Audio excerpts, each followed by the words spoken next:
የፍቅር ጥያቄ አትቀበይም ነበር?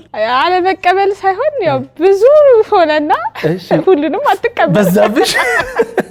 የሶስት ልጆች እናት ነሽ። ነገር ግን ከዛ በፊት በቃ መሲ አልፈልግም ያለቻቸው ወንዶች ቢጠራቀሙ አንድ ቀበሌ ይመሰርታሉ። ምንድነው? እንግዲህ ያው ከላይ ነው የሰው ፍቅር ብዬ ላስበው። ሰርጌ ላይ እሺ 2000 ሰው በላይ ነበር የታደመው የነበረ።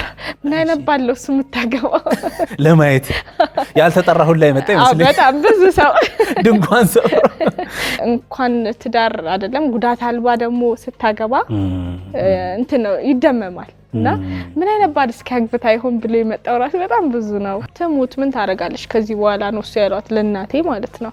እናቴ ካፈር ምን ይገኛል ነው እሱ ያለች። እና አሁን ላይ ራሱ እነዛ ያሉ ሰዎች እንዴ እኔ እኮ ትሙት ብዬ ነበር ያሏል እንዴ ብዙ ሰው መተው እንደዚህ ብለው ለእናቴ ማለት ቀብሯ ስንት ሰዓት ነው ተባለ። የመጀመሪያ በቃ ተገጭታለች፣ ምክንያቱም አደጋው ከባድ ነበር አተርፍም ተብሎ በቃ የጃኒ ልጅ መቼ ነው ቀብሯ ነበር እሱ የተባለው። አሁን ላይ ደግሞ እንዴት ቻለችው እላለሁ። ምክንያቱም ያንን ሁላ ነገር ጥሳ ነው እኔን ያሳደገች። ምክንያቱም ትሙት የተባለች ልጅ ማሳደግ ራሱ አስበው ምን ያህል ከባድ እንደሆነ።